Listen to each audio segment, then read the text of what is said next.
Good morning student, स्वागत है आप सभी का आज के सेशन में। कैसे हैं बच्चे आप सभी लोग? चलिए स्टार्ट करते हैं आज के सेशन को। और पहले कल की खबरों को देखेंगे। कल जो है हमने क्या क्या न्यूज़ पढ़ी थी, उसके बाद में ही बच्चे आगे बढ़ेंगे। ठीक है, देखिए सबसे पहले कल की जो न्यूज़ है उसमें हमने पढ़ा था कि कैमूर वाइल्ड लाइफ सेंचुरी ये बिहार का दूसरा टाइगर रिजर्व बनने जा रहा है वाल्मीकि टाइगर रिजर्व के बाद में। याद रखिएगा, वाल्मीकि टाइगर रिजर्व के बाद में Kaimur wild life sanctuary Bihar का दूसरा टाइगर रिजर्व बनने जा रहा है। ये न्यूज़ हमने पहले भी बहुत बार पढ़ी हुई है, लेकिन अभी जो है डेवलपमेंट आपका फाइनल हो चुका है। ठीक है, तो चंपारण डिस्ट्रिक्ट में आपका बनेगा। आपको ये भी पूछा जा सकता है कि कौन सा डिस्ट्रिक्ट में बनेगा, तो चंपारण डिस्ट्रिक्ट में।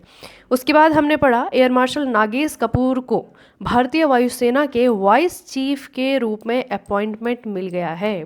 ठीक है, तो अभी ये मत सोचना कि सिर्फ हमें जो है चीफ का नाम ही याद रखना है, वाइस चीफ भी एग्जाम में पूछे जाते हैं, तो इनका नाम भी याद रखना। भारतीय वायुसेना के नए वाइस चीफ बने हैं एयर मार्शल नागेश कपूर। ठीक है, अगली न्यूज़ हमें याद रखनी है कि वंदे भारत में जो स्लीपर है, ठीक है, वंदे भारत में स्लीपर ट्रेन भी स्टार्ट कर दी गई है। और पहले इस तरीके की स्लीपर ट्रेन जो है आपका असम के गुवाहाटी कामाख्या स्टेशन से लेकर के पश्चिम बंगाल के हावड़ा यानी कि कोलकाता के बीच में चली है। ठीक है, तो याद रखना वंदे भारत की पहली स्लीपर ट्रेन। उसके बाद में हमने पढ़ा कि 1 जनवरी 2026 से यूरोपियन यूनियन ने स्टील और एल्यूमिनियम जैसे ज़्यादा प्रदूषण फैलाने वाले प्रोडक्ट पर दुनिया का पहला कार्बन टैक्स लगा दिया है। और इस टैक्स का नाम क्या है? CBAM है।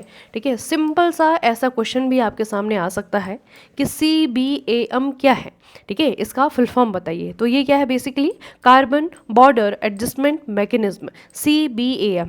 ठीक है, तो एक प्रकार का कार्बन टैक्स है जो कि स्टील की चीज़ों पे, जो कि आपका एल्यूमिनियम की चीज़ों पे यानी कि ज़्यादा प्रदूषण फैलाने वाले प्रोडक्ट पे लगाया जा रहा है।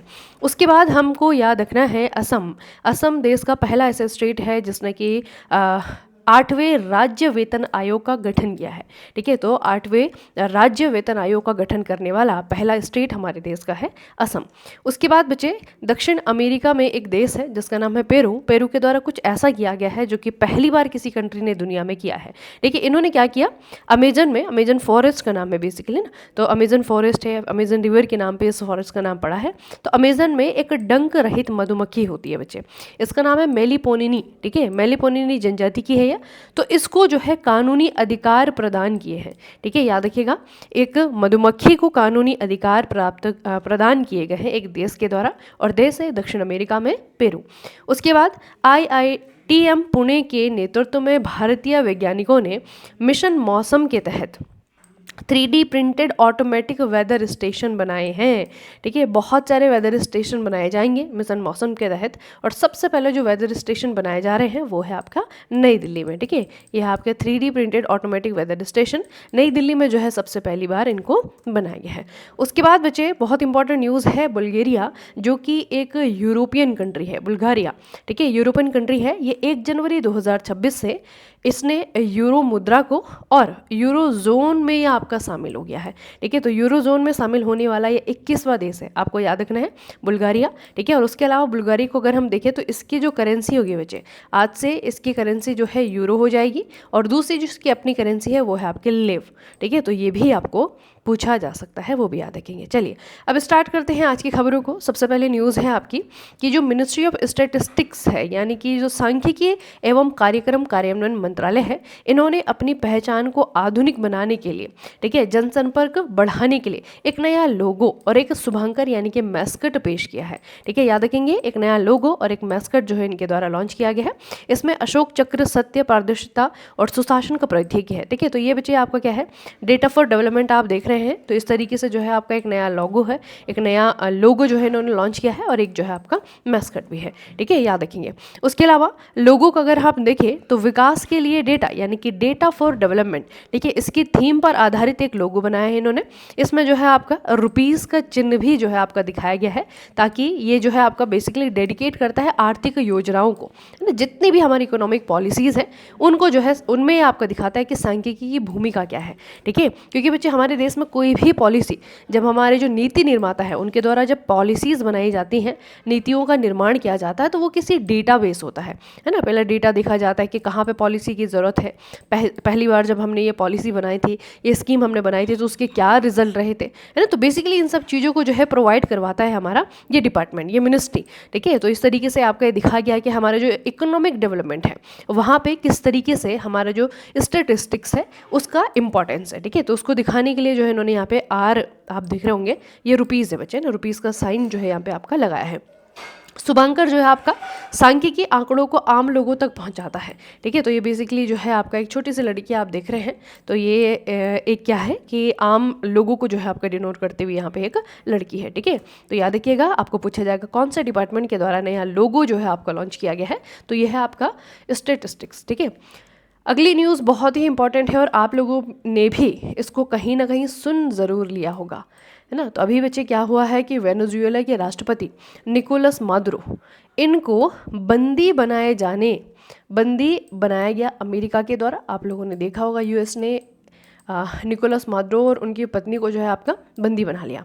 अब क्या हुआ कि निकोलस मादुरो जब बंदी हो गए तो उसके बाद इनकी पोस्ट हो गई खाली, ठीक है। तो वहाँ पे वेनेजुएला के जो सुप्रीम कोर्ट है उन्होंने उपराष्ट्रपति डेल्सी रोड्रिग्स, ठीक है, इनको कार्यकारी राष्ट्रपति नियुक्त किया है, ठीक है। तो थोड़ा सा जो है आप लोगों को इसका मैं बैक में बताऊंगी क्या क्या चीज़ यहाँ पे चल रही है, लेकिन फिलहाल जो अभी नया रिसेंट डेवलपमेंट हो ये है कि वहाँ पे जो है राष्ट्रपति का पद अब खाली नहीं है। जो उपराष्ट्रपति वहाँ पे थी डेल्सी, उनको जो है राष्ट्रपति नियुक्त किया गया है वहाँ के सुप्रीम कोर्ट के द्वारा, ठीक है। उसके अलावा हम अगर इसकी हिस्ट्री देखेंगे तो 3 जनवरी को अमेरिका ने क्या किया, वेनेजुएला की राजधानी काराकस, ठीक है, यहाँ पर और दूसरे जो है आपके 4 और शहरों पर मिसाइल से हमला किया। इसके बाद अमेरिकी सेना ने निकोलस मादुरो को और उनकी पत्नी सीलिया एडेला इनको कब्जे में ले लिया, ठीक है। तो ये जो है बच्चे आपका 3 जनवरी को घटना पूरी हुई थी, इसको थोड़ा सा याद रखिएगा। और इस घटना को अमेरिका ने नाम दिया था ऑपरेशन एब्सोल्यूट रिजॉल्व, ठीक है। ऑपरेशन एब्सोल्यूट रिजॉल्व आपको पूछा जाएगा ये किस चीज़ से रिलेटेड है और किसने चलाया है, तो अमेरिका के द्वारा चलाया गया ये 3 जनवरी 2026 को। इसमें पहले वेनेजुएला की राजधानी काराकस, उसके अलावा ला गुएरा है, आपका बारूता है, आपका एल हटीलो है, ठीक है, इन शहरों पे जो है आपका हवाई हमले किए गए, ठीक है।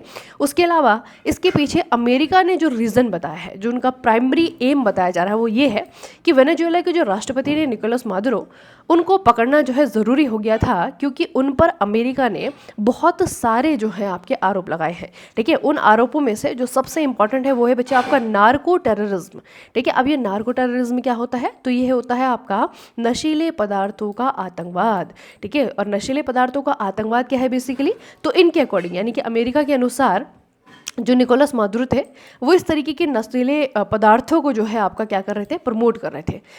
और सिर्फ वेनेजुएला ही नहीं, इस चीज़ से जो है आपका आसपास के अमेरिकन कंट्रीज़ जो है बहुत बुरी तरीके से जो है आपका इफेक्ट कर रहे थे, ठीक है। उन पे जो है इसका इम्पैक्ट बहुत ही नेगेटिवली पड़ रहा था, जो कि यूएसए के जो आपका यूएसए के लोग हैं वहाँ पे भी जो है इसका जो इम्पैक्ट है वो नेगेटिवली पड़ रहा था, ठीक है। तो इसीलिए जो है आपका ये नार्को टेररिज्म को रोकने के लिए, है ना, जब जो निकोलस मादुरो थे उन्होंने जो है इस पे लीगली कोई जो है आपका बाउंडेशन नहीं लगाया या फिर कोई भी इस तरीके के कोई कदम नहीं उठाया, सख्त कदम नहीं उठाया इस तरीके के टेररिज्म को रोकने के लिए, तब जो है अमेरिका ने क्या करा, नार्को टेररिज्म का एक आरोप लगाते हुए इनको जो है आपका पकड़ लिया, ठीक है। तो ये बच्चे आपको थोड़ा सा याद रखना है। और ऐसा नहीं है, खैर इसके पहले बहुत सारे डेवलपमेंट इन दोनों देशों के बीच में हुए हैं, लेकिन फाइनल जो है आपका अब जा करके हुआ है। अब देखते हैं कि इसके बाद की कहानी कैसे बनती है, कैसे कैसे जो है आगे बढ़ती है, लेकिन फिलहाल जो है बच्चे आपका ये अपडेट है, ठीक है। उसके अलावा वेनेजुएला को अगर आप देखेंगे तो ये दक्षिण अमेरिकी देश है, याद रखिएगा, ठीक है। ये जो है बच्चे आपका वेनेजुएला है, नक्शे में आप ध्यान से देखिए, ये आपका वेनेजुएला है, ठीक है। इधर की तरफ जो है आपका कोलंबिया है, ठीक है। नीचे की तरफ आपके यहाँ पे ब्राज़ील है, ये आपका गुयाना है। तो वेनेजुएला की कैपिटल यहाँ पे है आपकी काराकस। तो हमले जो हुए हैं वो काराकस और उसके आसपास के जो शहर है वहीं पर हमले हुए हैं, ठीक है। मिसाइल से हमला किया गया और उसके बाद जो है आपका यहाँ पे निकोलस मादुरो को और उनकी वाइफ को, दोनों का ही नाम आपको याद रखना है, दोनों को पकड़ करके जो है आपका बंदी बना दिया गया और अमेरिका ले जाया गया। ठीक है, अगली न्यूज़ अपॉइंटमेंट की है। यहाँ पे आपको याद रखना है लेफ्टिनेंट जनरल हरपाल सिंह का नाम। क्यों याद रखना है बच्चे? इनको बीआरओ सीमा सड़क संगठन के 29वें महानिदेशक यानी कि डीजी के रूप में चुना गया है। ठीक है, तो याद रखिएगा बच्चे, इनसे पहले जो है आपके रघु श्रीनिवासन बीआरओ के हेड थे और अभी जो है आपके मिस्टर हरपाल सिंह बन गए हैं। उसके अलावा बीआरओ की अगर हम बात करें तो बीआरओ जो है आपका बॉर्डर रोड ऑर्गेनाइजेशन, नाम से आपको समझ में आ रहा होगा कि कुछ तो संबंध है सड़कों से। ठीक है, लेकिन कौन सी वाली सड़कें बच्चे? सड़कें वो जो कि बॉर्डर पे हैं। देखिए, भारत जो है बहुत सारी कंट्रीज़ के साथ में अपना बॉर्डर शेयर करता है, तो उन जगहों पे जो है आपका सड़क निर्माण का कार्य जो है सौंपा जाता है बीआरओ को। ठीक है, पड़ोसी देशों में सड़क नेटवर्क और विकास के लिए रखरखाव करता है। बीआरओ रक्षा मंत्रालय का एक संगठन है। इसकी स्थापना 1960 में 7 मई 1960 को हुई थी। अगली न्यूज़ आई है बच्चे आपकी गुजरात की। गुजरात के मुख्यमंत्री गुजरात के एक मंत्री हैं जीतू बघानी। उन्होंने कहा है कि सूरत, जिसे कि व्यापक रूप से भारत की हीरे की राजधानी के रूप में जाना जाता है, डायमंड कैपिटल कहा जाता है सूरत को। सूरत के बारे में एक और चीज़ बताई है यहाँ के मंत्री ने कि 70-80 लाख की आबादी वाला देश का पहला पूरी तरह से स्लम मुक्त शहर, स्लम फ्री सिटी बनने के करीब है। ठीक है, तो ये बच्चे आपको थोड़ा सा याद रखना है। अच्छा, इसके पहले जो है आपका चंडीगढ़ की अगर हम बात करें तो हमारे देश में बच्चे आपका ये रिकॉर्डेड ऐसा शहर है चंडीगढ़, जहाँ पर कि 10 लाख की आबादी वाला, ठीक है, 10 लाख की आबादी वाला ये देश का पहला ऐसा शहर था जिसको कि स्लम मुक्त बनाया गया था। ठीक है, ये जो है चंडीगढ़ में ऑलरेडी ये सक्सेस हो चुका है, लेकिन सूरत में अभी दिक्कतें क्या हैं बच्चे? चंडीगढ़ और सूरत में ये डिफरेंस है कि चंडीगढ़ में 10 लाख की आबादी थी और सूरत में अगर आप कंपैरिजन करेंगे तो 70 या फिर 80 लाख के बीच में जो है यहाँ की आबादी है ना। लेकिन फिलहाल जो है आपका गुजरात की सरकार कह रही है कि बहुत जल्दी जो है स्लम फ्री सिटी बनने वाला है सूरत। ठीक है, याद रखिएगा। अगला है आपका प्रसार भारती ने ऑल इंडिया रेडियो इम्फाल से थाडो भाषा में लाइव रेडियो प्रसारण को फिर से शुरू करने के लिए कदम उठाए हैं। ठीक है, अब ये न्यूज़ थोड़ी सी एक पॉजिटिव न्यूज़ है, क्योंकि बच्चे 2023 से आप देखिए 2023 में कहानी शुरू हुई थी, 2024 हुआ, फिर जो है आपका 2025 हुआ और अब जो है हम 2026 में बैठे हैं। तो लगभग 3 साल हो चुके हैं एक स्टेट में एक इंटरनल डिस्प्यूट चलते हुए। स्टेट कौन सा है आपका? मणिपुर है। ठीक है, मणिपुर की कैपिटल है इम्फाल। तो मणिपुर में जो है 2023 में एथिकल जो है क्लासेस हो गए थे, है ना। आप लोगों को मैंने बताया भी था, यहाँ पे आपके कुकी जनजाति रहती है। ठीक है, तो उनके बीच में जो है आपको यहाँ के जो जनजातियाँ हैं उनके बीच में क्या हो गया था? एथिकल क्लासेस हो गए थे। उसके बाद से जो है बहुत सारी चीज़ों को यहाँ पे बंद कर दिया गया था। तो उनमें से एक ये भी था बच्चे, प्रसार भारती में ऑल इंडिया रेडियो जो उसमें जो आपका थाडो भाषा का लाइव रेडियो प्रसारण हुआ करता था वो भी जो है आपका बंद किया गया था 2023 में। तो अब दोबारा से जो है आपका ये शुरू किया जा रहा है बेसिकली, और उनकी नेटिव उनकी जो आपकी भाषा है ना, उसमें आपका दोबारा से ये आपका शुरू किया जा रहा है। तो इस कदम का उद्देश्य आदिवासी संस्कृति को बचाना और 2023 में मणिपुर में जो जातीय तनाव उत्पन्न हुआ था उसमें जो है आपका विश्वास बनाने का काम करना है। ठीक है, तो बेसिकली याद रखिएगा, यहीं पे आपका लोकल जो आपके ट्राइब्स हैं उनके द्वारा बच्ची आपकी भाषा बोली जाती है, थाडो भाषा। ठीक है, मेनली जो इम्फाल है आपका ना, उसके आसपास का जो एरिया है वहाँ पे आपकी थाडो लैंग्वेज बोली जाती है। ठीक है, तो याद रखेंगे थाडो लैंग्वेज आपकी कहाँ से रिलेटेड है? ये मणिपुर से रिलेटेड है, और इसमें इस भाषा में जो है आपका एक लाइव रेडियो प्रसारण यहाँ से स्टार्ट किया जा रहा है। अगली खबर आई है आपकी बैंकिंग से। रिजर्व बैंक ऑफ इंडिया ने क्या किया है? भारतीय रिजर्व बैंक ने मुंबई में पेमेंट रेगुलेटरी बोर्ड यानी कि पीआरबी की पहली बैठक की है। इस बैठक की अध्यक्षता आरबीआई गवर्नर संजय मल्होत्रा ने की है। अब देखिए बच्चे, खुद आरबीआई के जो गवर्नर हैं मिस्टर संजय मल्होत्रा, अगर वो किसी कमेटी किसी मीटिंग को लीड कर रहे हैं या फिर हेड कर रहे हैं तो ऑब्वियसली वो किसी न किसी इंपॉर्टेंट डेवलपमेंट की तरफ जो है इशारा करता है ना। तो यहाँ पे एक बहुत इंपॉर्टेंट चीज़ है बच्चे, पेमेंट रेगुलेटरी बोर्ड।